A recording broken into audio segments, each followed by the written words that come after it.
concept, I believe, is the hardest thing for people to fully understand, and not even to understand, but to like do it. Yeah, the margini. They're addicted to marginis. They're a bunch of alcoholics addicted to marginis. They have to have marginis all the time. And even when I witnessed it. We just witnessed it again, right? This is, yeah. So, and that's the next thing that comes up. So let's talk about this. When you say more expensive, Nini, are you talking about, excuse me, Nina, when you talk about more expensive, are you talking about how much it costs for you? Are you talking about your cost per item or your cost of goods? Okay. So, I was going to ask, are you talking about like MSRP? Okay. And so here's what you want to understand with this. I am not saying for you to look like you're getting punched in the gut every time you're running something. Okay, so go as low as you can possibly go, but the goal is even still to go down. All right, the goal is to go. Sarah, can you say what up to me real quick? Spicy Nona, if you can. I'm comfortable with 5 for everything. Yeah. Still think that's too high? No, but it really depends on what it is that you're selling, obviously, right? So I want you guys to think about this in terms of. So, for example, let's talk jewelry. Where are we at? Where are we at? And like, can you give me like a rough idea of if you're cool with it? Okay, cool. If you can you let me know like where are we at with like the cost? Okay, because here's what I see. This is the thing that I see happen. Anything that is up here, I'm literally, I have a seller in mind starting at about here. Was down. I think they'd gone down to like $3, and viewership was up, and they were making sales. Things were getting they were getting modded between 25 and 300. Oh, okay, cool. Thanks. You did do it. So if it's between 25 and 300, let me ask you, Nina, I know you're in our community and all that. Let me just view real quick. Okay. So you're just getting started, right? Have you done any shows, Nina? I guess I could have probably looked. Because here I'm going to have, okay, yes, no shows yet. Okay. Here is something Nina, I'm not saying this is your thing, right? I just barely followed you back. Okay, you're building inventory. Okay, as we do this, and Nina, you hired me as a coach, so I'm going to be a coach for a moment, but a lot of people I think will get this as well, and don't take this like, I'm going to speak really directly. Some of y'all are spending way too much to start your business out without any data. And if you're sourcing on Whatnot and you're buying stuff off of Whatnot with the idea that you're going to resell it, you need to be really careful about how you're sourcing your stuff and the actual idea behind it. Where you're sourcing stuff where like you got to be like, I've had people that are like, yeah, okay, I'll give you a real life example. We had somebody who we were going to expand and bring sellers on to Making Grace Vintage. Making Grace Vintage is my wife. She was the last one to she's a mod. Okay. Hello. She has her Fancy Find show. You all should go bookmark. I think we're almost at like 300 bookmarks on it. So it should be a really fun show. It is going to be a fun show because Fancy Finds is freaking awesome. But we had a seller that we were going to bring on, and the seller loved kids' clothes. Like she just loved buying kids' clothes. But she was buying them from like other like sellers off of Whatnot. And as soon as we started talking about like how much she was spending, it was a no-go. It did not, oh yeah, we'll look at that. Oh, and I'm like, where are you sourcing these? Oh, she was sourcing them for way too much money, way too high with no data. But she was like, but they sell. I'm like, right, they sell for that person in that show, but we should not be sourcing off of Whatnot and then somehow thinking we're going to buy something off of Whatnot in a show that has a bunch of people in it, and then we're going to resell it for more. okay? Unless you're sourcing off of Whatnot to go resell it on like eBay or Poshmark. Y'all get what I'm saying? The only time that I'd say there's an exception to this is when somebody's starting out and they're doing dollar starts and you just happen to cross them and they're getting data and you go in and you're picking up stuff that you already know is going to sell.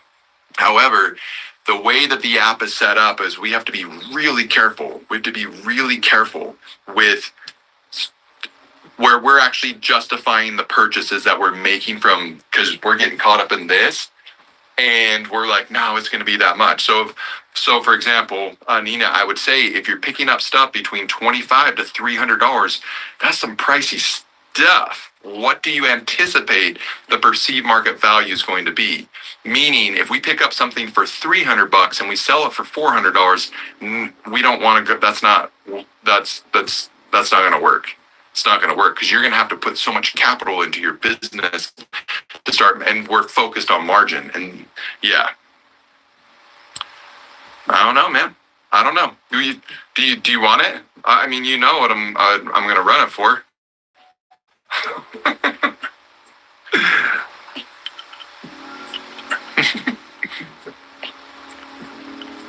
Okay, start the bid. Actually, I need it. Okay. Actually, I need this shirt. So, can I sell it to you and then I can keep it? Is that cool? I'll give it back, I swear. Okay. Because I'm gonna have to ship it to you. So y'all, just be highly aware. Like at the beginning, if we're sitting on inventory, if we are sitting on a bunch of inventory, we need to stop buying immediately. Okay. We do not need a bunch of inventory to get started on Whatnot. Okay. But we gotta stop. Some of y'all need to go on a sourcing fast. Okay, you did it. All right. And if we're sourcing, we need to be aware of where we're getting it from and that there needs to have enough room in it. $1 for the shirt. Natasha already got it. That's how we do it here. Yeah, guys, stop buying. How many of you guys, you like feel that for a moment? Hard truth, but you gotta quit buying. Okay. And we have to be like, that's where I messed up. I keep buying pallets and now I'm overwhelmed with inventory. Yeah. And so let me just check in with you real quick. And I know this isn't something that's going to drive up my viewership. Okay. Okay, Larissa, how much stuff are you sitting on? But I love it. That's what my 3-year-old says to things where I'm like, hey, dude, stop doing that. But I love it. I'm like, okay, well, I don't. Hey, do you mind not jumping on my head? But I love it. Oh, well, in that case, please continue. Hey, man, do you mind not pulling my beard? But I love it. Okay. Well, that's not going to do it. Couple thousand pieces. Okay. No more buying. Okay. So, Larissa, here's the thing. Okay. It's all about the data. All right.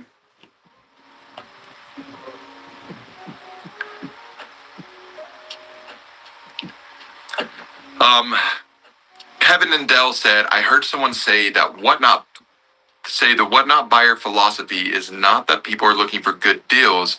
They're looking for cheap deals. That resonated with me. And I'm going to push back on that. I don't think that they're looking for product at all. I think they're looking for an experience. So, well, I need something to sell.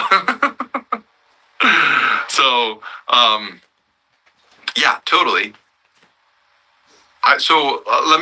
Okay, so if that were the case, I'm witnessing people selling like full on like luxury bags and things for like $1,500, $2,000 for a bag, right? Now it might be like a deal, but I think that the main thing is in that, because I've heard that a lot, being like, Whatnot's good because people are looking for cheap deals. I think that the reason why people are looking for cheap deals is because the seller started off a conversation focused on pricing. And then the buyer goes, oh, it's about price? Okay, cool. Then I want to get the cheapest possible. However, that doesn't stand up when I see my wife selling something where the MSRP is $200 and then she sells it for $400. So I think that what people are looking for is they're looking for the experience. They're looking for the experience. And I think we need to be really aware of that as sellers of what we're building for. We have to build for what if we build our business based off of price and our whole thing is like steals and deals, $1 starts, come in here and get this, it's all $1. This is what, then yeah, that's what we're doing. But that's because we start off the conversation about price, that we as sellers start off the conversation around price. But selling should not begin, the conversation should never begin about price. Because if price were the issue, then, and if we make price the issue, then everyone's looking for the lowest price possible because we started off the conversation, right? So if we start off the conversation around price, because what people are like, yeah, but price is everything. It's all about the low price, about the low price. If that were the case, then that would mean there'd be, Walmart would be the only store in existence, but it doesn't work that way because you can witness it. You can witness this across, like, just look across like industries. It's not based entirely off of price. Okay. Yeah, it's definitely a social experience for most people. Nobody is really looking to buy anything, but when you want to get in the game, you want to get in the game when it's fun. Yeah.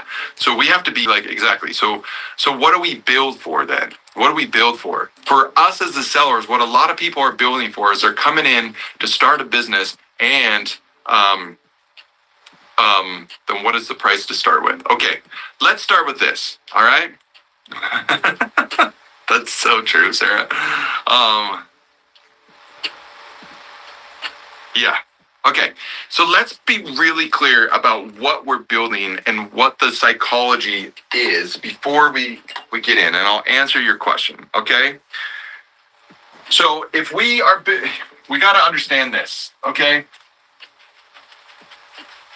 You guys have seen me write this down. I know that there are people that are like, hey, I know you're talking about resellers, but I'm not a reseller, so this isn't relevant to me. Oh no, it totally is, because the default is the reseller mindset. That's the default. Everybody goes to it, unless you have something else in mind. Unless you have another thing that is already in place, everyone defaults to resell because they believe that it's all about margin. Okay? So here's resell, okay? This is resellers.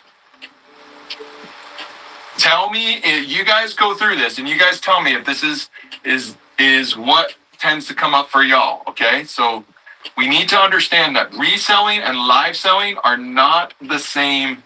They're not the same thing. They're just not. They're not even close to being the same thing. It looks the same, but it looks about the same as like a hockey player and a golfer. They're like, yeah, but they both swing. And they both use like something like equipment to swing and they hit something with it. You're like, yeah. So it must be close. Nope, not close at all. Here's why. Reselling is all about product. It's a product-based business entirely. Why? Because the way that people find your product is they have to know about it. So they go to these search engines like an eBay. Maybe you can send up, I think my AirPods are sitting next to the computer. Will you send it up if you can? Thank you. And if there happens to be like some coffee you want to send up too, just let me know. I'm not opposed to it, just saying. And coffee for your veins. All right. So it's a search engine, right? So eBay is a search engine. Poshmark's a search engine. So it's all about the product, the price. That's super important, right? Descriptions, keywords, because that's how people are going to find your stuff. Oh, photos, super important, right? Okay, because of how this is set up, what else do we know about it? Well, we know that even at a 1% daily sell-through rate daily, that's pretty solid. Meaning if I have 100 listings, that equals one sell. Okay? 1% sell-through rate, the daily, we tracked ours daily. 1% is pretty decent. 2%, you're crushing the game. Okay? So what does this mean? Well, if I want to make 10 sales a day and I have a 1% daily sell-through rate, that means I need 1,000 listings. If I want to make 100 sales a day, I need 10,000 listings. Okay? And if that is the case, that means I need a growing inventory.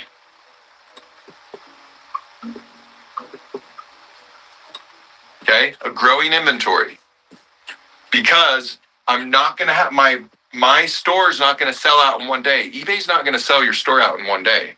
Poshmark, you're not going to sell out your store in one day. Why? Because it's a search engine. So the very fact that it's a search engine means that the platform that it's the search engine platform wants more, as many listings as available possible, a wide selection so that people will come back again and again because there's options there. Thank you so much. I better see a book at the end of this. At the end of this master class.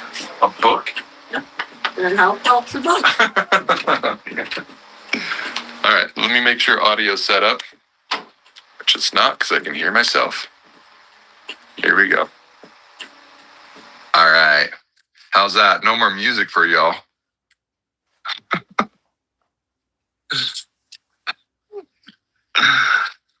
right. So growing inventory. Okay. What else? What else do resellers experience? One customer equals one sell. There's no return buyers. When I say there's no, like, how people think, oh, I've had return buyers. I get it. But your business isn't built off of return buyers. Oh, yeah. So you now have a growing inventory system, right? Or growing inventory, which means that your inventory system better keep up.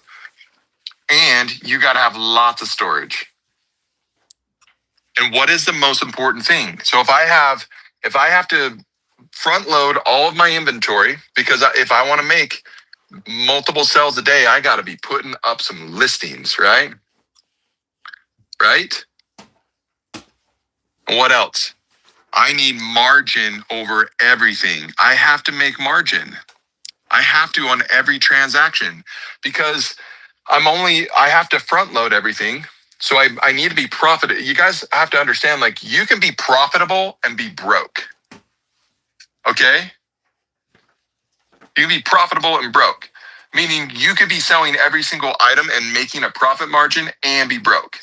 You guys ever felt that before? Where you're like, I don't understand what's going on, right? And then you take all of your margin and you got to put it back into your inventory system. This is reselling. Then you come over to live selling and everyone is still focused on this. They think this is the same. I got to grow my inventory. Well, how do you know what to buy? How do you all know what to buy when you're reselling on platforms like eBay, Poshmark, Mercari, Depop? And the thing is it doesn't even matter if you have not done this before. People are like, well, what should I buy? Honestly, I think a lot of people are like, how do I sell my stuff? And I'm like, I don't know. Is your stuff good? You're like, yeah, because I bought it. I need my money back. I need my money back. I need my money back. I need my money back. How many of y'all are sitting on inventory and you're like, I need my money back? I got to get my money back. Give me my money. So this is the entire focus. This is why the number one things that we talk about is pricing and how to get more people to the show, right? It's my money and I need it now. And the thing is when we focus on margin, we make all of our decisions. Whatever our North Star is, that's how we make all of our decisions. So a lot of people are coming on here and this leads to, and we'll show what this looks like. So if I want to sell more, now I have my business going, we had 7,200 listings on eBay, okay?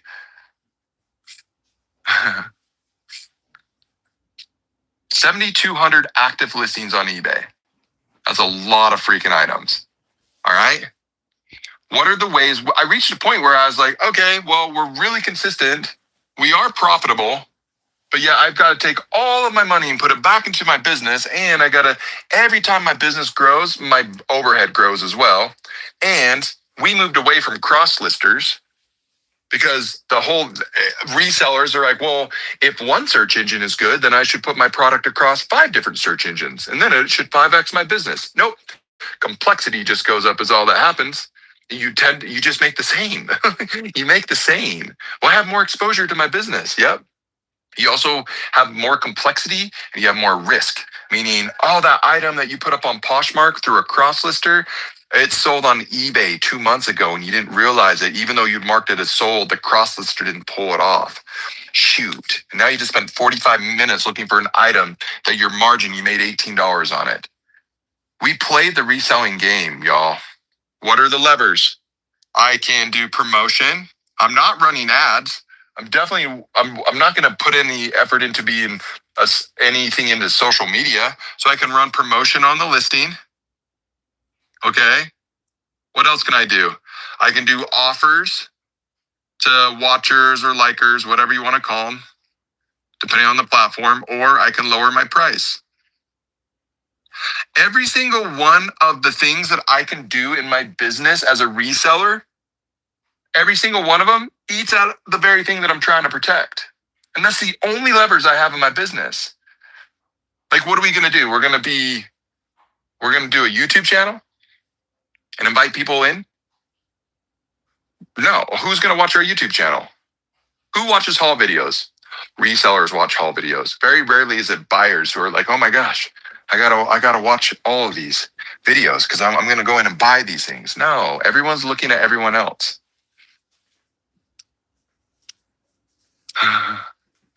Okay. So here's what happens. Man, I just want to sell all my stuff. I got this growing inventory. How many of you are overwhelmed by your, just by the way, I want you to know two things. Number one, if this didn't work for you, that makes sense. Doesn't mean you're bad at business. This model was not built for you. It's built for the search engines. You're holding the inventory for the search engines. And the search engine won't even let you clear out of your inventory unless you eat into your margin. Meaning you are the warehouse. You package it all up. You do all that stuff for search engines just so you can list on the search engine because that's where the traffic is. But you can't go to eBay and be like, hey, eBay, I'm ready to sell out my store today. eBay's like, no, I don't want you to sell out your store. I want you to hold on to your inventory. And then that way I have a wide selection to offer to all the buyers that come in. And nobody goes to your eBay store and they're like, man, loved your logo, loved the name, definitely coming back. So we have no return buyers.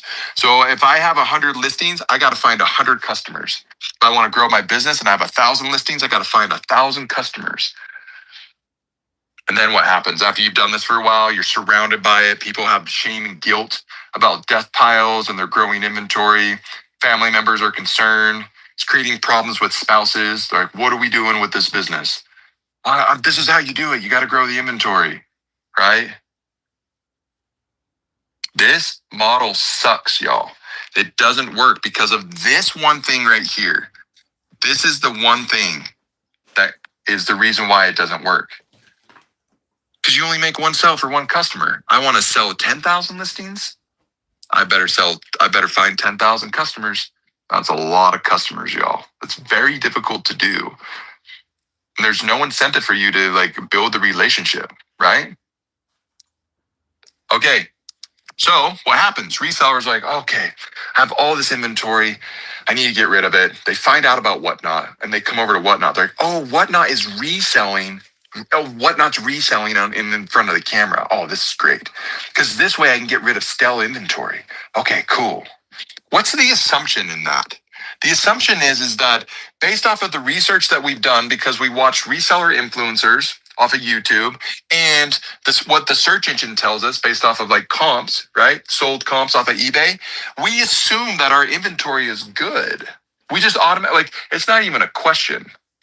And you never want to tell somebody, a reseller, like, how do you know your products are good? Well, I know because I did eBay comps and I watched a lot of haul videos and I'm watching other resellers. And it's like, none of that is yours.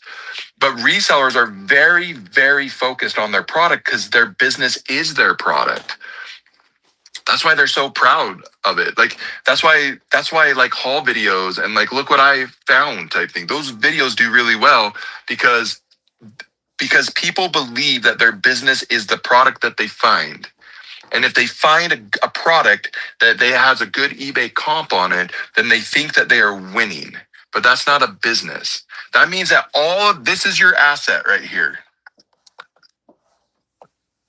Is your product. That's your asset. And the only way that you can capitalize on that asset, the only way that asset kicks out any money to you is through the margin. And this thing is being dwindled away It's the only way that you can grow it. This model sucks, y'all. And then what happens? 2 years later, 3 years later, you have an inventory, you have hundreds, thousands of items. And now it's a thing of guilt and shame. You don't even want to tell you don't even want to let people know how many items you have. You're embarrassed by the amount of items you have. And you're like, but I gotta give my money, right? Then what? Okay, cool. I'm gonna do live selling. So they do live selling in the same way that they do reselling. So they come over and they're like, product, price, description, here's the keywords, here's the photos, just product, and then nothing happens. And they're like, how do I get more people to my show? Because the problem is I don't have enough people. If I had more people, I'd sell my product, because pretty product will sell itself if I get in front of enough people. But nobody's going to their shows because they're trying to capture margin. What else could there possibly be? This is how I make my money. Live selling is not a product-based business. It's an experience-based business. So if we focus on creating an experience that has buyers coming back again and again, our business will grow. So how do we create an experience that has buyers coming back again and again? Over here, all of our data comes from the search engine, right? Over here, nope. We make sales to get customers and data. Our data, not eBay data, not Rally Roots, not Harry Tornado, not insert your favorite reseller influencer here, not from them. Because guess what? Everyone else also has that same data, right? I'm watching, there's somebody that I watch just to, who's big time on reseller. Like, reselling is the way to go. Put out a video against whatnot sellers are lazy. Where I'm like, okay, bro, I've been reselling and for a year now and I make 6 figures. You're like, yeah, you make 6 figures gross. Okay, cool. And he was live today. And so as I'm flipping through TikTok, I come across him and he was like, yeah, sales have been down. But first I did well for a little while. And then all of a sudden sales have been down for the last 5 days, but that's how it goes. I hated that so much. I'm in sales. I'm a sales coach. I've been in sales for years and I've never been like, oh, sales are down. What am I going to do? It's like the most disempowering thing I can think of when it comes to running a business, where you're like, I guess I just do more. What? No. We have to get rid of the reseller mindset and understand that we make sales to get customers and data. Over here, resellers are trying to find the customer so they can make sales because they need a customer. One customer equals one sale. So I need a bunch of customers. So resellers are like, how do I get more customers so I can make sales? Live sellers say, we make sales to get customers. And then what? The customers come back, right? 1% daily sell-through rate? Nah, 100% sell-through rate when we choose. That's not unique to us. My wife has a show tomorrow evening. It's not even a question. Every item will sell out. We don't even run anything at the end. It's all gone. We already know it. Can you all imagine walking in to do your show and you're like, yeah, everything's going to sell. That's not unique to us, by the way. Well, I know dozens of live sellers that they're like, yeah, why would I not sell out a show? And it's already happening. I have the people in our community that are doing that right now. I'm like, I love that. We celebrate that. That's a major milestone. Just so you know, that'll just be a normal thing for you in the future. Okay. That'll be a normal thing for you in the future. Okay. What else? Growing inventory? No. 100% sell-through rate. We're not holding on to inventory. What are we growing instead? Super fans. Your asset over here is inventory. Your asset over here is super fans and data. And we'll talk about super fans here in a moment. Okay. One customer? Nope. A super fan equals I don't know, thousands. I don't even know what to put here. Thousands of dollars. One super fan can be worth thousands of dollars. Over here, you're not going to have anybody coming back to your eBay store and spending $1,000 with you. We have more than one that have spent over $2,000 with us in 2025, and definitely over 10 that have spent over $1,000 with us, and then a bunch of people that are spending hundreds of dollars with us. You don't have that in your reselling business. So when you, as a reseller, or anyone you talk to your reselling friends, or join a reselling community and say, how should I run you need to protect your margin. You need to protect your margin. That's what a reseller would say. And that makes sense for a reseller. Over here, it's not about margin. It's about velocity. And I'm not saying these things in any way. I want to wake people up to something. I want to wake them up to this. Stop trying to resell over here. Stop bringing your golf clubs to the ice rink and think you're playing hockey. That's what's happening. This is a far greater opportunity than this one will be. This one, if you missed this one's done, y'all. Okay. Will eBay still exist? Yes, absolutely.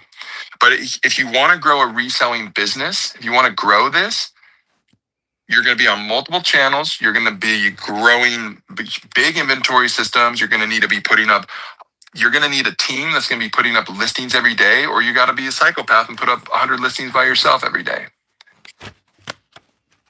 And it's all about product. Product only over here, it's not just about product. Pretty product, you guys can see it. It's so much time and it's so much labor. Then what? You're going to build a team around that? When we hired someone as an in-house lister, I was like, there's no upward mobility for them. What are they going to do? Do you want to manage other people who list? That's the peak of your career in our company. Is you can be really good at taking photos and doing all this stuff and working with our virtual assistants. And then you can also manage people to do that. Who loves listing? Who's just and I know that there's some people out there who absolutely love listing, but I've seen several videos of people crying on social media, on TikTok, because they're burned out, because they're tired of listing.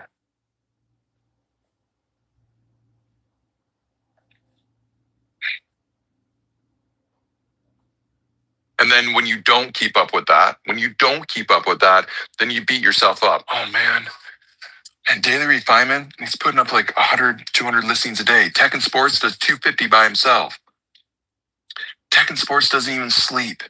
He just puts up, I'm such a wuss. Man, I'm so bad at this thing. Oh. No, this business model sucks. We did it. Moved over to live selling. It's not even close. It's a joke in our house. My wife's like, look at this item. That looks good. Let's put it up on eBay. Just kidding. We're never doing that. That'll never happen again. But too many people are trying to resell over as a live seller. Okay. So here's the thing.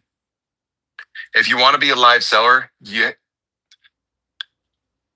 so what people do, what I'll do is I'll do live selling and I'll do reselling. What I'll do is I'll do both of these things. Yeah, Edith says, I could never understand how they got that many listings up. Literally only did 10 a day and I'm not going back. There is a video by Nicole State, if you know, you know. And she was like, how I do 100 listings and source in a day. And I was like, what? She does 100 listings by herself and sources them all in that same day. And I sat and I watched this video and I watched it multiple times. I'm like, how?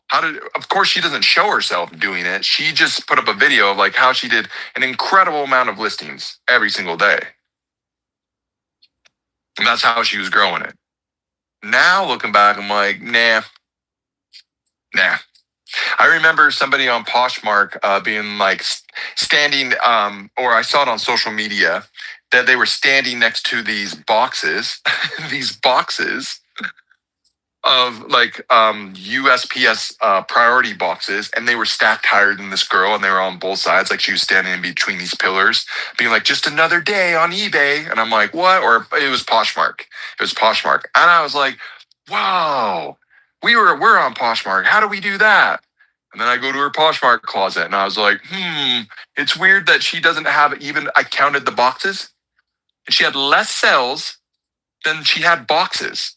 And I was like, oh my gosh, y'all, garbage, garbage. And we're like basing our business off of this. And then we beat ourselves up. I'm like, why isn't reselling working for me? So what happens? People are like, oh, okay, what I'll do is I'll sell some stuff on Whatnot, and then I'll keep my best stuff and I'll put it over here so I can get my margin, but I'll do this over here because I can do these two different things, and they're two different mindsets. You have to commit to one. I do not believe that people are doing this really well. And if they are the exception to the rule. And most people are not. And I highly recommend picking which one you're going to do. And if you're a reseller, totally do it. Go all in. Go list every single day. Go do it. Over here, live sellers are not resellers. We don't list stuff. We're not cross-listing. We don't have a buy it now with 3,000 items in there just so we can have some sales trickle in. That's not what we're building, because we're building an experience. These are not the same, not the same. So you pick what you want. Do you want the ability to sell through all of your stuff? Do you want a growing business where super fans, that your customer lifetime value increases and you get really good data? How about the data over here? Slow, slow, slow, slow. Either you get it from someplace else, or how do you find out what's the fastest data that you get off of eBay? Whoa, I listed that thing 20 minutes ago and it sold. Uh-oh. That wasn't good then. That means I priced it too low. Shoot. Dang it, I should have done more comps on that. Right?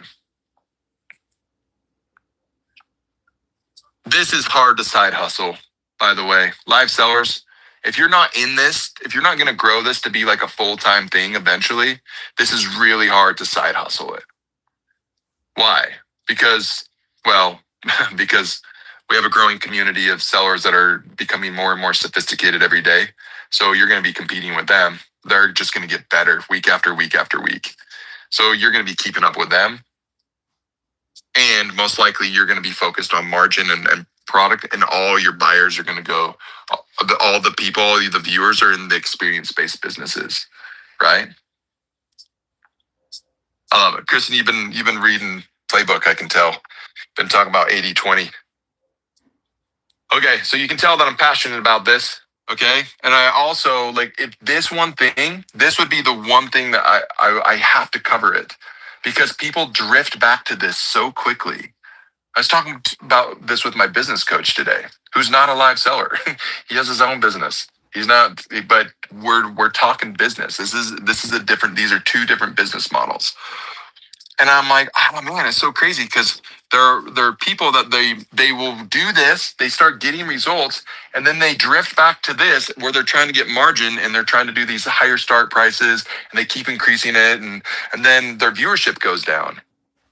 And then they'll most likely come back to this, and then they'll grow their viewership again, right? And they're like, okay, now that my viewership's higher, I'm going to increase my start prices, and then the viewership goes down. And they're a product-based business. So what is product-based? What does this look like? It looks like reading an eBay description. Okay, next up, Travis Matthews, the brand, extra large, half zip, front pocket, charcoal gray, embroidery on the side. Don't know what that's for. Good condition, starting now. Could sell this on eBay for 30, but I'm going to sell it here. We'll start it at we'll do $15 starting now. Running, good condition, product price description. Okay, next thing, let's go to the next one, guys. It's all about product. I'm reading an eBay listing to you now. Here's a full zip. Here's the color. It's in good condition. Man, why don't I have any people in my show? Because you're reading eBay listings. And you think if you have pretty product and you can get your margin, that somehow that will do it, even though all signs point to this being an experience-based business. Oh, I hate listings, so I'll just do it over here. So I'll just read the listing out loud. If I read the listing out loud on Whatnot, yeah, that's what I'll do. Why doesn't anyone stay in my show? Why is everyone in my show? Why do all the things that I start? Why is everything that I start only go for near the starting price or a little bit more? How come I'm watching shows where bidding velocity is going through the roof? The chat is engaged. People are moving through. Like this is so fun, right? But when I run my show, nobody stays. Okay. You guys want to know why people aren't staying in your show? How many of you want more people to come into your show and stay in your show? We just check in. How y'all doing? Okay. Rippin' Deals, Larissa, are you cool if we can? Are y'all cool if? I mean, sure. If you want, right?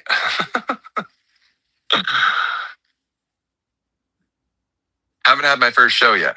We're getting ready, Amy. All right. Okay, cool.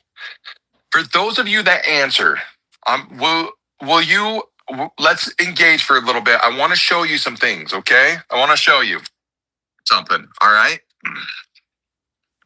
Yeah. Oh, I have a coaching community where this is all. It is a coaching community of live sellers, okay, and it's growing daily. And I have the study pass. You can pick that up and watch this entire thing back. Because here's the thing, y'all. You have to go through this stuff again and again. Because I will walk through this, I will talk through this, and you'll be like, yeah, this totally makes sense. I can see it that way. You're like, cool. And then I'll start talking about something else, and all of a sudden your stomach gets all weird, and you're like, whoa, I don't know about that. Or you go do the thing, right? But then you go do it, and you're like, oh, this, I don't like how it feels. I don't. It doesn't feel right. And to that, I would say, well, if your natural instincts were to do it, and where it felt right, and it was working, then that would make sense. But wouldn't it make sense that maybe the things that we're doing aren't working, even though they feel like the natural right thing to do? And then we go into, we're watching TikTok, or I don't know, we're getting in seller support. And you're like, hey, no one's showing up to my shows. What should I do? And they're like, you just have to keep going live. Just be consistent. You're like, yeah, I have been doing it, consistently showing up. I'm trying different stuff. I'm doing it in the morning. Sometimes I do it at night. I'm going live like 30 hours a week. Nothing's sticking. Just keep going. You just have to be consistent. Just keep going. Consistency is par for course. So that's like, okay. That's like going up to someone and be like, man, I've been working out for the last 6 months, and I'm not getting I'm not growing muscle, and I'm not losing body fat. And you go ask somebody's advice, and they're all muscly and like shredded, and they're like, just keep going. Really? That's it? Yep. Just keep going. You're like, okay, I guess that's it, right? No, that's not it. Somebody who's going to give you that would be like, let's run through some things. Maybe if you're showing up to the gym and you've been consistently showing up for 6 months and you're not getting the results, let's talk through this. Not just keep going. Just be consistent. I am consistent. I am showing up. I am doing the thing. I am going live, but it's not working for me. I think it's lazy advice. And I think that if any other industry, if you went to somebody, if you went to a personal trainer and they're like, yeah, it sounds like you're doing good. Just keep going. Really? Yeah.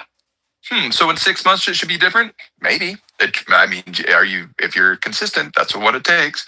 No. A coach or a personal trainer would be like, well, what are you doing at the gym? You're like, well, I go in, I order a smoothie. Those are delicious. I get one on the way in and one on the way out. Those are good. Peanut butter chocolate. Then I walk around. If they have a good thing, like a cinema going on, like if they're showing like Avengers, I'll go just like sit on the elliptical for a while. You walk on the elliptical? No, I just sit on the elliptical. And then I'll walk around and chat with some people. And then I just go to the basketball courts and I just like throw and see how many like half court shots I can hit. And I go home. Yeah, I know why you're not getting the gains. Dude, I'm hitting the gym for like 3 hours a day. I have some indications as to why that's not working for you. So it's a little bit more complex than just being like, just show up, just keep going, just keep going. You just keep doing you. I believe in you. It's garbage. It's garbage. Okay. Now, yeah, we do need motivation. Yeah. But we need to have a strategy for what we're going for. Okay. So for those of you that put in earlier into the chat, like, I want more people in my show, can we do some polls real quick? Just give me a thumbs up if the answer is a yes to this. Are you doing varied start prices? Okay, varied start prices, meaning some items start for 5, some start for 8, some might start for 20. Varied start prices. Okay. Yes, 2 listings. So 2 different types of prices. Larissa, is that what you're saying? Okay. Rip and Deals, what do you sell?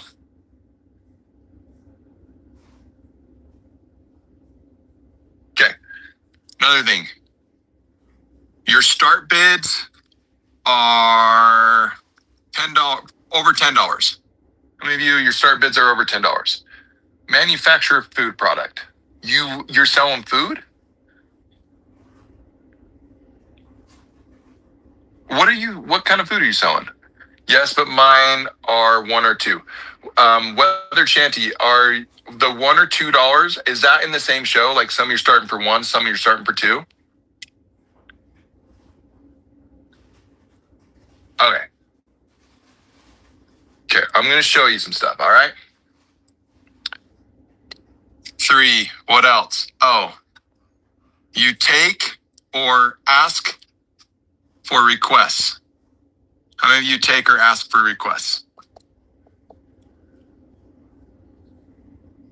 Freeze, stride, grab and go.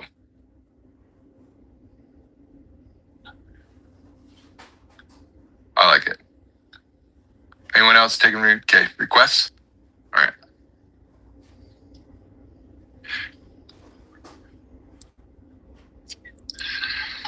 This last one's a little bit harder to like ask as a question, but like, how many of you have different show times each week? Meaning your show time, sometimes you're doing it in the morning, sometimes you're doing it in the evening, have different show. Alexa, next.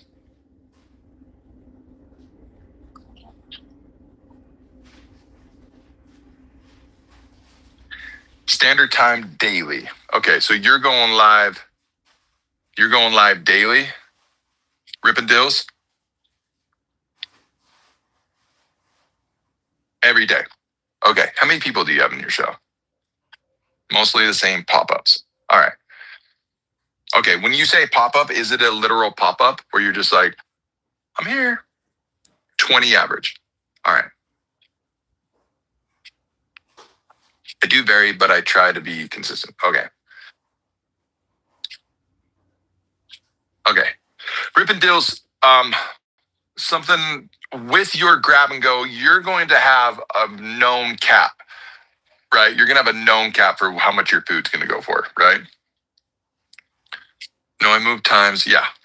So, and you can have repeat buyers, but for you, I could just tell you right now, you're going to need to bring in another product line in order to like increase like something that's going to have to work alongside that. Cause you got to do you're gonna have to do volume, because it's hard to move up market unless you're going to be moving up market with like more like organic, grass fed, that like it has to be something that is going to be like moving up market in quality, because it's going to have a cap on it automatically just because it's food and it's like grab and go. So there's never going to be a time that I'm like, yeah, I'm throwing down $60 on this thing. Yeah. Currently have 100 SKUs. Okay. You have 100 SKUs. Okay. Okay. All right. So yeah, a couple things to keep in mind. Yeah, we'll go through that. Stay with me, okay? Food's a different thing, all right? Because of the nature of it and how everyone, yeah. Okay, cool. All right. So let's talk through this, okay? Here is why we say, number one, don't do varied start prices. I'm going to talk about, we'll just go through one at a time and be like, don't do varied start prices. Here's why. Okay? The reason why we don't do varied start prices is your start prices will look like this. And I'll even show you something real quick, even on the lower ones, 1 and 2s, okay? So this is just what 1s and 2s look like. Maybe it might look like this sometimes, and then sometimes 2, okay? For you, weather chanty, all right? $1, $2, $2, 1, okay? Here's what's happening in your show, by the way. I'll just tell you real quick, okay? You're doing, when you do varied start prices, especially stuff like this, what's happening is you're doing this thing that's called price anchoring, all right? Price anchoring is like great for retail and resale stuff. What's price anchoring?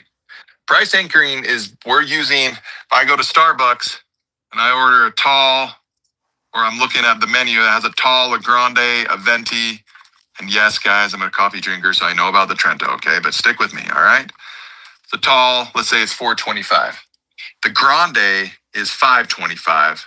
And I'm not saying this is actually what it is. Let's say it's $5.75. I don't know exactly what it is. I'm just saying when you guys go out to a place that has multiple sizes, it'll a lot of times look like this.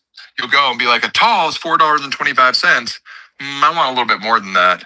So a grande is $5.75. So okay, $1.50 more. Oh, but only for 50 cents more I can get a venti. But I'm a really smart consumer. So what do you go for? You go for the venti. This is called price anchoring. By how the prices are anchored that this one is the best value based off of the other prices. However, when you price anchor like this, when you're running auctions, you said this one's worth 1 and then this one's worth 2. Guess what the likelihood of this $1 one of going above 2 is? Well, if it was worth $2, then you would have started at 2. So just if you're going to do ones or 2s, just do it at 1.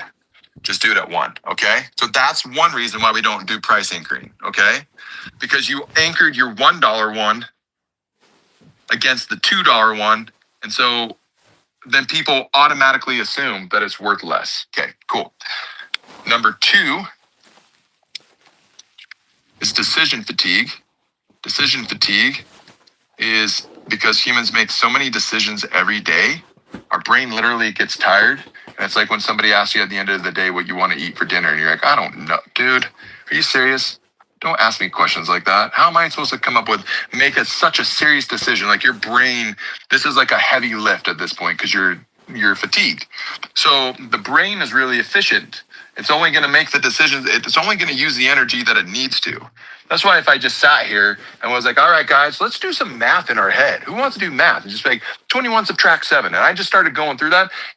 People would leave because they're like, I don't want to play this game. I don't want to play this game. Right? When you do varied start prices, it does the same thing. This one's $8, guys. This one's 12. I'm starting this one off at 5. This one's 15. This one's 10. This one's 12, 10, 15. They have to make a value decision off of every single one of these when you go through. Yeah, it looks like Batman. Yep. People are scared of Batman. So that's why you don't do varied start prices, because of Batman. Okay. Yeah, it does look like Batman. But when you're doing this, again, you're price anchoring. So that's 1. So this $12 one, guess what? You show a $12 item and then the next one you run at 5. Guess what's very unlikely?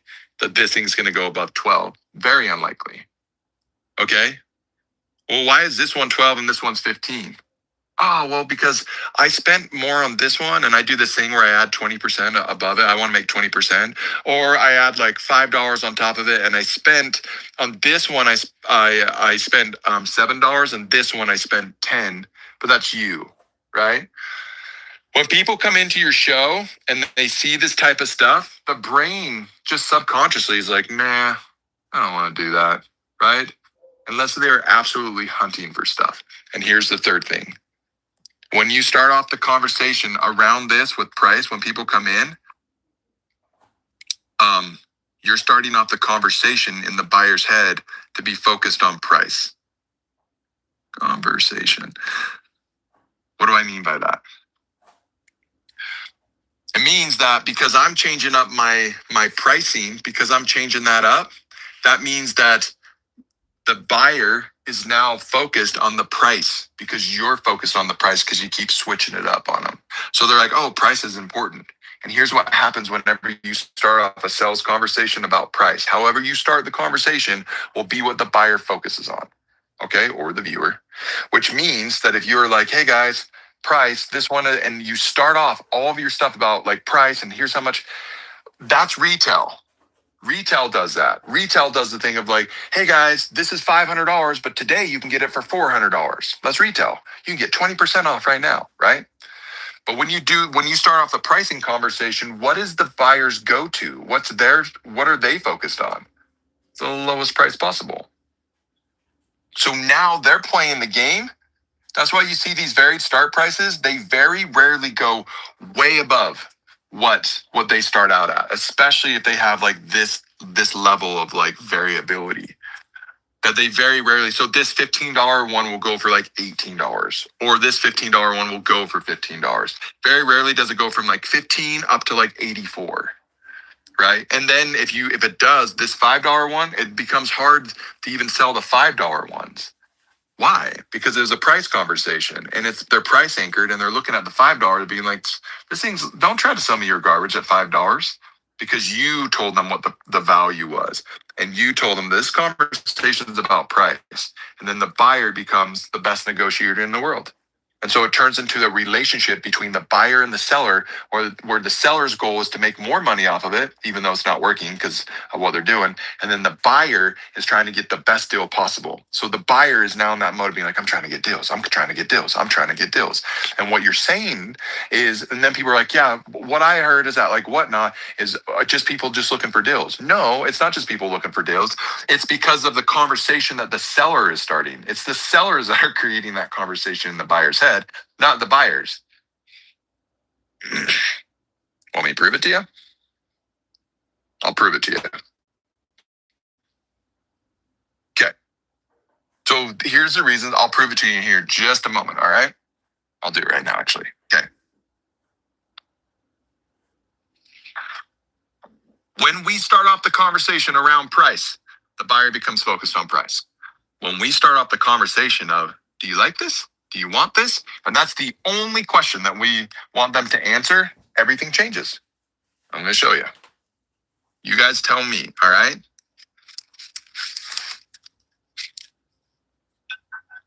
Let's say you're in a show, they're doing $1 starts. Here are the items. $1 starts. This is called the floor. The seller sets the floor.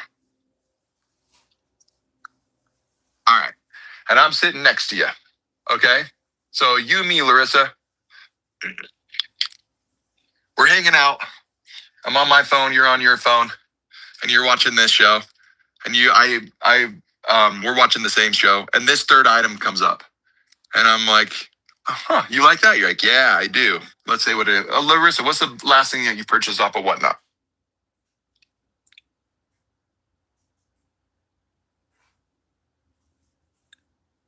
A purse. Okay. I'm like, Larissa, you want that purse? You're like, yeah. All right. And it starts off at $1. So the question isn't even about like the price. Okay. It's just about whether whether or not you want the purse. So you say yes. I'm like, Larissa, what's the most you're gonna spend? What's the max bid? And you're like, the most I'm gonna do for this is $20. Okay. I'm like, cool.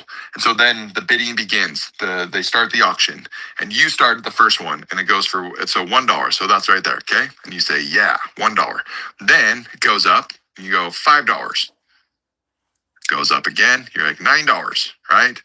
12. We'll say $14. And then you put in a bid at $18, and then it goes to 20.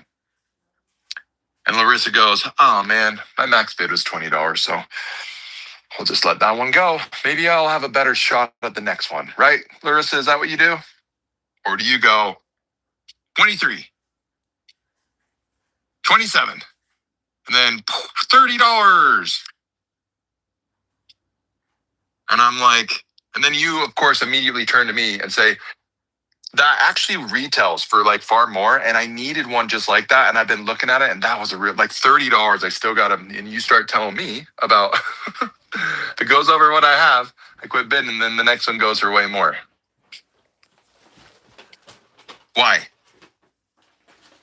Because you said yes, which is the most important thing, not how much. The question we want for the buyer to be answering is, do you want the item?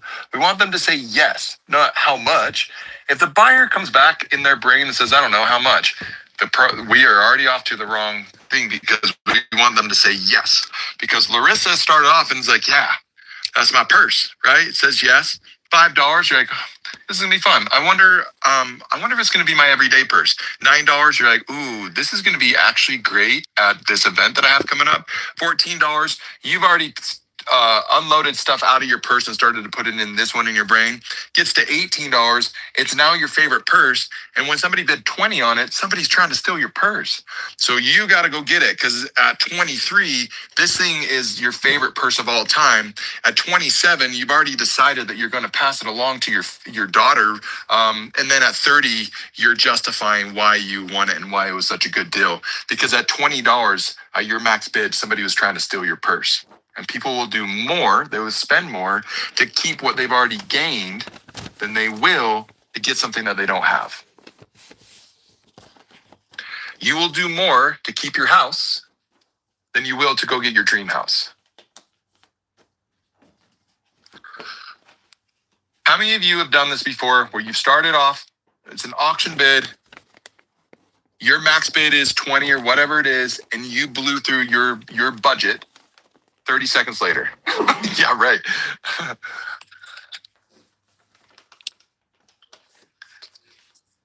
Just Larissa and Nini, y'all. So I've done this example multiple times. This is a common thing. This is common, y'all. And by the way, no shame, no guilt. No shame, no guilt with this, right? It was already yours, Jessica. I'm a sore loser. It's got to be mine. Because right here, you started to take ownership. By the time you got here, it was yours. You already had it. It was in your closet. By the time somebody does your max bid, there's an intruder in your house trying to take your purse. That's what's happening. How to stop going to auctions just for that reason. This is the psychology behind it. But the reason why is because the conversation didn't start with price in mind. It's not about the price, y'all. It's the price for you. It's the price for resellers, because they try to get margin. But it's not the price for the buyer. The buyer's not buying off of price alone. It lets you do it, which then you're like, deals and steals, that's what we do. I don't know why no one in my show ever bids up my stuff. It's because of the things I talked about before. We're starting the conversation around price, which puts the buyer in the perspective that it needs to be, price is what we need to do. Also, decision fatigue. So people are leaving your show. They're not even going to stay in your show because of that, right? And then also the price anchoring. By us price anchoring these things against other things, we're driving down most of the time the value of those items. Or we're putting it in place of being like, MSRP is $50. And you're like, great, I want that thing for 10, right? And you're like, why is no one like bidding up on my stuff? It's because you're focused on price. The buyer, and so the buyer will follow your lead. The seller's going to lead. The seller leads. So what do we do instead? We'll talk about it. Okay. Next thing. Start bids are $10 plus. Here's what happens in your shows. Okay. Let's say that the start bid is $10 on this. Or let's say you're like, okay, I'm doing something level. I'm doing a level. You set the floor is level. You understand, we're not doing varied start prices, but let's say you're doing something, let's say you're running at like $15 starts, okay? Again, here's your floor, here are your items. Here's the thing that happens in these shows, okay? People, when they come in, because it started with a higher thing, price is a thing that comes up because of this. And because of this, they've already budgeted out for what they're going to do. So because it's a $15 start or higher, right? let's say it's $20. I watched somebody do this. I believe it was a raid train. I watched it. I watch these all the time. I go in and I look and I'm like, why is this not working for them? They had a $20 start. The items were probably worth like between like $30 to $50. Okay. So let's say that the buyer even is like, yeah, these things this is 30. This is, let me do it a little bit lower. I'm running out of room here. I want to keep my train of thought. Okay. 30, we'll do 50, 40, 50, 30, more Batman. Okay. A lot more Batman going on here. Okay. So let's say this is 30. This up here, by the way, is not what MSRP. It's not, this is the buyer. This is what the buyer values those items at. Okay. Not MSRP, not eBay comps. The buyer is watching it and this is what they decide this thing is going to, that what they think it might be worth. Okay. And what people would think is like, well, man, if I started at 20 and the buyer thinks that this thing's worth 30, I mean, that's a good deal. That's 33% off, right? So that's good. But that's not what happened. That's not the buyer's behavior. The buyer, because it's $20, has to wait for the item that they're looking for. So what happens is, number one is the start price will drive people away right from the get-go. So people will come in and be like, $20 start? Shoot. I mean, I got a lot of dollar bills, but I ain't got a ton of like $20 bills, right? This ain't for me, right? Especially if they've never seen you before, right? So at the very beginning, the first time that they come into your show, they're already like, dang, a little too rich for my blood, right? Even if they have thousands of dollars that they're willing to part with on the items, this alone will change it. Number two, this starts a pricing conversation, okay? So what they do is now they need to be selective. So this $30 one, the buyer's gonna be like, nope, right? This one, let's say there's one here at 40. No. 50? Yeah. So they bid on it. And then what does it go for? 23. Why? Because you don't have that many people in your show. Everyone else has to be selective. Everyone else has to be selective with what they're picking up. Because if you have 50 items, they're not like, I'm going to buy this show out. I'm going to spend $1,000 in this show. No, that's not what they're going to do. Right? And so you only have a couple people bidding on it. People aren't even staying in your show. And then what happens? You'll show 4 or 5 items in a row, no sales. And guess what? Buyers come in or viewers come into your show and they say, oh, this is the show that like some things sell, some things don't. Nah, not for me. They like watching remember, it's an experience-based business. What's the experience? People like watching other people bid stuff up. They don't like watching stuff where there's 4 sales in a row and 4 things ran, but nothing sold. Guess what else, y'all? How does Whatnot make money? Off of the revenue, off of what you are selling your items for. So if people aren't staying in your shows, and then you're not making sales, and you're showing these things, I gotta make my margin, and you do an hour, and you sold 3 items in an hour, you did 60 in an hour. You sold 3 of these things. You did $60 in revenue, and your viewership is low.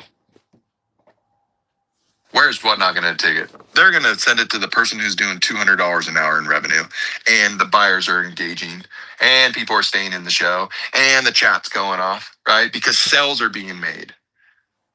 Whatnot is going to push where the revenue is, where the engagement is. They have 2 things that they want to do. Keep people on Whatnot. Make money so they're going to send traffic to where the sales are. Guess where people go? To where the sales are happening. But what do? Got to make my 20. Got to make my 20. And then what? At the very end, here's the thing. What are you going to do with this data? Does it mean that these dresses weren't worth it? No, you don't know what they're worth. The crazy thing is if you drop down, we just talked about it, it will create bidding velocity and actually push the perceived market value up. Because all you're trying to get them to do is say yes, not how much. Perceived value is subjective, exactly. And perceived market value is not a fixed number. Larissa and I just talked about that. $20 is my max. 15 seconds later, she's explaining to me why that was a good purchase. But then when we run our shows as resellers or going in, like, I got to make my margin, right? What do? Well, I got to do this. And so what's the next thing? Well, I can't do dollar starts. Why can't you do dollar starts? Because I'm going to lose money. Okay, why are you going to lose money? Because there's not enough people in my show. So once I have enough people in my show, then I can do dollar starts. And that's the same as saying, once the wood burning stove produces heat, once it's producing heat, then I'll put some wood in it. Once I'm in shape, I'll go to the gym. And it's a sequencing problem. And then we're like, so how do I get people to pay me what I want them to pay me on day one? And it doesn't work that way. And it's not like the funnest conversation to have, but it doesn't change the psychology of what's happening. You guys with me right now? This is where people's stomachs start getting all weird. People are like, oh, this is hard though. This is hard. Ribbon Dills, your thing's going to be different because you're food. I'm with you. Okay. And Amy, you're getting ready to do your show. So it's good that we're coming in with this right away. Okay. So then the next piece that comes up. Okay, I just lowered my starting bid for my show. That's what's starting in a little bit. I will let you know. Okay, here's the other thing. All right, I want you to know something. Okay, here is when I do it for $1, they go for $1. Okay, fantastic. Stay with me. All right. Yes, I do think handcrafted can be a bit different. All right, because your model, the constraint in your business is different. Okay, let's talk about requests real quick, and then I'm going to talk about this. All right. Actually, I'll probably come back to it. No, we need to talk about requests. Okay, real quick. The reason why we don't do requests, and the reason why requests can drive down your viewership is because when somebody goes to your show and they see the mod, if you're running a request show, then this is what it looks like. Do you guys run stuff like this, or have you guys seen stuff like this? These are all the items. So what happens is people go into the show, and the first thing the seller says, hey, welcome into the show. Go check out the store, and then put in the requests into the chat. And what you're saying is, hey, welcome in. I would like you to make some decisions right away. And then everything is based off of price. It's all about product. So I'm trying to move some stuff, go in, make some decisions. And then I want you to do this. And then they look at the chat and they're like, oh man, there's already a bunch of numbers in queue. So now there's 7 numbers in queue. So what do they say? Oh, this is going to be a while. And I don't want to do that. So I'm going to leave. Okay. Good, Larissa. Watch what happens. We have to align all the pieces. It's not just doing dollar starts that's going to save it. I'm going to cover those things, but we have to understand why things aren't working. So here's what happens. It looks like this. Okay, 7. All right, guys, here's 7. I know it's been a little bit. Are you still in here, 7? This is what it is. Okay, let me know. I don't know if 7's even in here. I'll go to 18. So here's 18. This is a product. Here's what it looks like, even though you can see it. It's in. Oh, 7, you are here. Oh, okay. Perfect. Stay 1 second. So 7, this is what I got for you. Yeah. Did you want me to run it? You want me to measure it? The measurements are in the description. You want me to measure it anyway. You want me to try it on and measure it. You want me to measure it while I'm trying to, okay.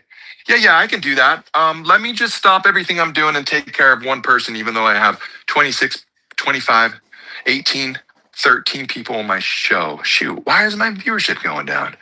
Because you're alienating everybody else to take care of one person. The other thing is if somebody's been waiting on 7, yeah, they don't buy it. They don't buy it. And if it is run, there's a bunch of really polite people being like, dang, I kind of want that, but they've been waiting for a while for that. When 5 runs, they're like, I already saw them wait for this. I'm not going to bid on it. So it goes for that. It goes for whatever your start price is, or it doesn't sell at all. And people are leaving because they don't want to watch the experience of you running around like a server in a restaurant asking if it was a Diet Coke or a regular Coke. You're secretly like tasting them in the back. You're like, is this Diet? Is this Coke? A lime? Did you want a lime? It was a lemon. Okay, let me run around. And yeah. Nobody wants to watch it because it's an experience-based business. So what does it mean to be an experience-based business? What is the experience? How people feel. Have you guys ever sat in a restaurant and watched like somebody who is running around like crazy? How does that make you feel? You guys ever watch The Office and you watch Michael Scott for the first time and he's doing stuff that is really cringy? How does it make you feel? Because of the mirror neurons in our brain, right? How our mind works, mirror neurons, we can perceive what other people are experiencing and then we experience it. And so when we see somebody like, okay, so next item, guys, let me know if you want this measurement. Yeah, I can do that. Oh man, I don't really enjoy this. I'm not connecting. They're stressed out. We leave because that's not the experience that we want. Nobody wants to watch that stuff unless there are people that love being able to control, like they just sit there like, I have no control over anything else in my life. I just like watching someone on camera run around for me. Yeah, it's also wise to keep things around the same weight so you don't lose the customers by constantly editing and adding proper weights. So I know there's a question. So go in order and buy pre-bids? Yeah, your order and not by pre-bids. Because pre-bids is the pricing thing. Because what you're saying is, I'm not going to run this thing. So pre-bids. If you wait for pre-bids and you run by pre-bids, it's still taking requests, right? And then people that are just there to watch, you have to think about this. Okay, I know I haven't gone through the super fan sequence today, but most people aren't coming into your show for the very first time to buy something from you. They're just checking you out. They're just scrolling through. They're just trying to get a sense. And all they're asking themselves is this for me? Do I vibe with this? Is this what I'm looking for? So when people come into your show and you're like, hey, what are you looking for? A lot of times people are like, I'm just scrolling. I'm not looking for anything. I'm just like hanging out. So if I go into someone's show and they're like, hey, put your request into the chat. Let me know what you're looking for. Number one is the person who's like, I'm just not this. Bye. I'm looking for something to entertain me. That's what I'm looking for. I'm looking for something exciting. I'm looking for an engaged chat. I'm looking for action in the show. That's what I'm looking for. Right. I'm going to follow where the crowd's going, right? Where's the action at? Then the other thing is like, what happens if they're like, oh, I'm looking for this, and then you don't have it? Well, because the conversation started out with that, the buyer's going to follow the seller's lead and be like, oh, you don't have it? I guess that's what I'm looking for. I guess I'm going to go find that now. But they weren't looking for it. You asked them the question and they're like, I guess I need to be looking for something. I don't know. Do you have a Johnny Was that's purple? And you're like, I don't have any Johnny Was. You're like, oh, I guess I'm looking for a Johnny Was. I'm going to lead. And it's not because the buyer was looking for it. It's because you started the conversation off, right? Yeah, most of us don't know what we're looking for until we see something. But you're not even going to be looking for it. You're not even going to see it if you're not even in the show. So a lot of people are leaving the show from the get-go. They're not even staying in your show because of everything I just said. Varied start price. You're taking requests, which they're like, yeah, I don't want to sit through that. Decision fatigue, right? What else? Oh, the pre-bid thing. If like all that is like waiting, I'm not going to run this item until I get a certain amount of money. Then why don't you just start it at that amount of money? So don't wait for pre-bids to come in and don't run it based off of pre-bids because you don't own your process. You don't own your process. So what do you do instead? You take full authority over your show. If you want to create an experience that has people coming back to it again and again, you need to own the experience from the very beginning. Okay? What restaurant would you rather go to? Do you want to go to the restaurant where they walk in and they're like, hey, what kind of food do you like? What kind of food are you looking for? You're like, I don't know. What do you guys serve here? I have a bunch of stuff. You just let me know and I'll see if I got it. You're like, oh, okay. Yeah. So what are you looking for? And then like, go ahead and you can sit wherever you like. And then do you like to have the drinks come out first or do you like them after? And do you want me to bring you a dessert menu first? How do you like your stuff? No, we don't go to restaurants like that. We go to restaurants like, dude, give me some options. I will choose what I want. If the table doesn't work for me, I'll let you know. And you just guide the whole thing. You guys bring me through your process, okay? So you're going to run it in order based off of how you do it, which gives you more data. And here's the most important piece. This is where people get messed up. This is why I covered the reseller mindset, okay? This is why I cover the reseller mindset, because we're not going for margin, okay? We're going for return buyers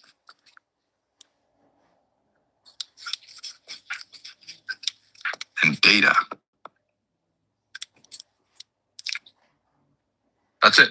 This is your entire business. Everything you do in your business should be geared towards this. Why? Well, in order for me to get a return buyer, I need to have a first-time buyer. In order for me to get a first-time buyer, I need a viewer. So I'm going to build for that. Okay. So how do I get people to my shows? How do I keep them in my shows? How do I get them to be a first-time buyer? And then how do I get them to be a return buyer? And the data. What is the data? How to present, what to buy, what not to buy. Most people don't even know how to present. They don't have a process for it. They just think that a pretty things sell themselves.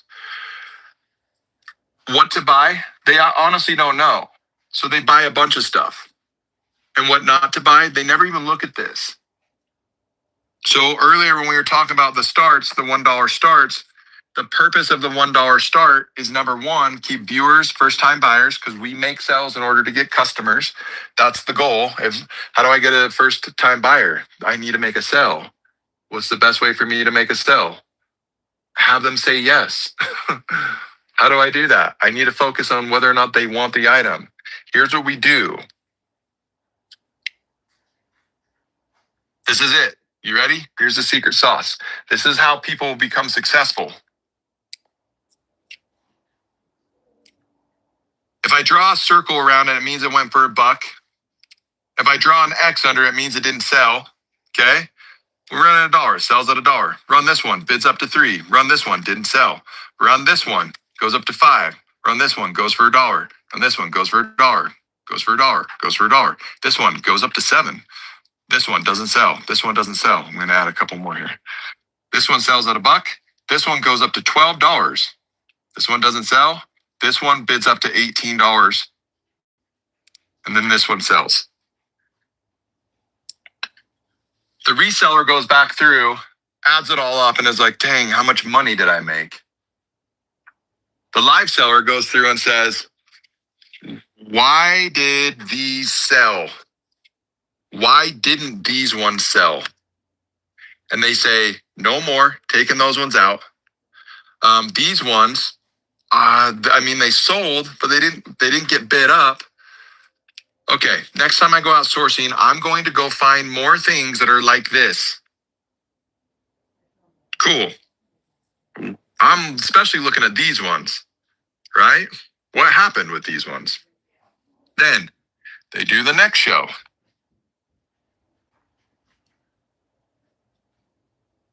It's the data that they're getting. We are buying buyers and we're buying data. Next show, sells for $1. This one sells for $3. This one goes up for $5 because we picked up more of the stuff. This one goes for $3. This one goes for $7. This one doesn't sell. This one doesn't sell. $1. This one goes up to $22. And then this one sells, and then this one goes up to $5. Now, I'm definitely not picking up anything like this anymore. I'm going to stop picking up these ones because I have enough data that these ones, for some reason, they're selling. There's something about it that's selling. Either it's my presentation, it's either what the item is, or there's something with it. There must be something similar about it. So I'm going to pay attention to these ones. I'm going to go out. And as you do that, you will find more things that will get bid up higher and you'll stop picking up stuff. But what everyone else is doing while you're doing that, and guess what? Every time you pick up a buyer, what happens? The buyer, first-time buyers, they come back, they get a deal. So they come back again. They keep doing this. Again, they're picking it up. They know what to expect. They're coming back, right? And then you get the data. And then based off of the data of what's selling, what's not selling, what your buyers are responding to and what they're not responding to, then you use that. And guess what? The craziest thing happens. Your viewership goes up. You have more first-time buyers and return buyers come back. And then what do your return buyers say? All of your items are so good. Yeah, I know. Yeah, you're really good at this. Yeah, you guys told me what you like. You guys love this stuff. You guys are telling me this based off of my viewership, based off of my first-time buyers and my return buyers. You guys are giving me data, and I use this data. And what I don't do is say, man, this one didn't sell for $1. How am I going to sell it? This one didn't sell for $1 either, but I need to get my money back on it. How do I do it? Or they say, well, these ones sell for $3, so I'm just going to keep picking up stuff like this and this one for $5, and they stay in this spot where they're just doing $1 stuff, trying to sell it for $5, and they're trying to pick it up for $1. But that never works either. What a pro is going to do is constantly use their data, and they're trying to raise the perceived market value of the items that they have. That's why the $1 is the cleanest data, because if it doesn't sell for $1, your audience doesn't want it. Okay? When I talk about data, I do not mean the people that come to your show like, oh my gosh, love it. Love it. Size envy. Don't, oh, so cute. Keep it for yourself. Love it. No, that's not data. Do you want it? Not for me. I can't even pull that off, but it looks good on you. You should keep that. Oh, but a great item. Great item. No, it's not. It's not a good item. They're lying to you. Or you just take it like that, okay? And be ruthless with your data. Be ruthless with your inventory. This is data. This is how you get good. Resellers are like, but I need to make my money back on all of these things. That's not the goal. The goal isn't for you to make money off of your items. The goal is for you to figure out what to buy, and the goal is for you to get return buyers to come back again and again. Sounds easy, but it's not easy.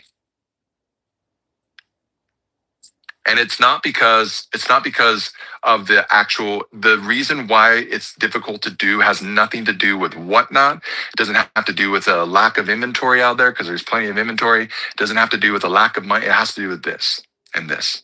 Our nervous systems can't handle this stuff because we're so conditioned to make margin off of every single transaction that we're not willing to exchange to do the transaction so I can get data. I want the data. I don't care about the margin. Margin's going to follow the data. Margin's going to follow those who are doing this. While everyone else is like, well, how do I get rid of, I have like so much stuff and I can't get rid of it. And the question becomes then, we have to be honest to be like, was it a good purchase? And if the answer is, well, hey coach, can you help me with, I made some bad purchases. Can you turn them into good purchases for me? And I feel like a lot of people, that's what they want to do. Right, I know, but I need to get my money back for this. And what they're doing is they're chasing the margin, which is actually killing their business at the same time, because that's where their focus is. Their focus is on the same thing that happens where they've already put the money in, and so they'll do everything they can to get their money out instead of taking it and getting the data and then going and getting more. Because inventory is replenishable. Money is replenishable. Time is not. Time is not replenishable. But most people will exchange massive amounts of time in order to break even. I just need to break even on what I got. If I could just get out of this thing. And if we really talk about it, it's not like a crazy amount of money. It's not like the mob's chasing you down. It's not like you got in with the wrong person and now you've got to get 10 grand by Friday or they're going to break your legs. It's not that, but we're